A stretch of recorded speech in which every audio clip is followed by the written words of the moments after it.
আসসালামু আলাইকুম। বহুদিন আগের কথা।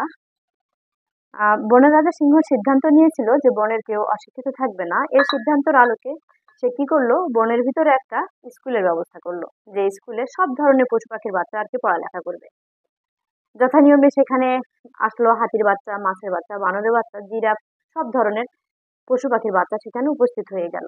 পড়ালেখা চললো, কিন্তু বিপত্তি সাধলো পরীক্ষার সময়। ক্লাস টেস্ট পরীক্ষার সময় যথা নিয়মে হাতির বাচ্চা রেজাল্ট খারাপ করলো। পরীক্ষার বিষয়বস্তু ছিল গাছে ওঠা। হাতির বাচ্চা তো গাছে উঠতে পারে না, তাই পরীক্ষায় রেজাল্ট খারাপ করে ফেললো। এরপরে যখন সেকেন্ড টার্ম পরীক্ষা আসলো, তখন মাছের বাচ্চা অ্যাটেন্ডেন্সের উপরে কম মার্কস পেলো। কারণ কি ছিল, যে মাছ বেশিক্ষণ বাইরে সার্ভাইভ করতে পারে না। তাই মাছের বাচ্চা তার মাকে বলেছিল যে আচ্ছা মা, কোনোভাবে কি আমাদের স্কুলের ব্যবস্থাটা পানির নিচে করা যায় না, কারণ আমি না বেশিক্ষণ পানির উপরে টিকতে পারি না। এভাবে চললো পরীক্ষা ধাপে ধাপে। যে পরীক্ষার বিষয়বস্তু অনুযায়ী অযোগ্য এবং অদক্ষ পশু পাখিগুলো পরীক্ষাতে খারাপ করা শুরু করলো। শেষ পর্যায়ে পরীক্ষায় ভালো করলো বানর।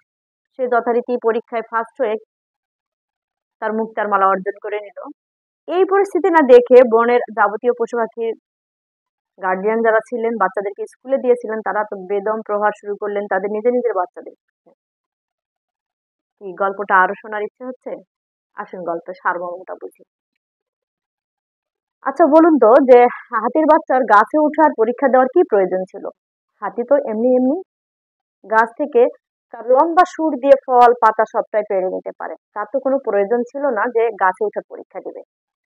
আবার মাছের বাচ্চারই কি প্রয়োজন ছিল যে স্থলভাগে এসে পরীক্ষা দিয়ে বা পড়ালেখা করে তার জীবন উপযোগী করে তোলা? কারণ তার জীবন ধারণের যাবতীয় রসদ আল্লাহ প্রদত্ত ভাবে পানির ভিতরেই দেওয়া ছিল। এটা একটা অবান্তর একটা সিদ্ধান্ত ছিল। তো আমাদের জীবনে চলার পথেও এমন এমন কিছু শিক্ষা ব্যবস্থা আছে বা উম, এসে যায় সামনে, যেগুলো আসলে আমাদের জীবন ধারণের জন্য কোনো ধরনের প্রয়োজন পড়ে না, কিন্তু সেই অপ্রয়োজনীয় শিক্ষাগুলোও কিন্তু আমাদেরকে গ্রহণ করতে হয়।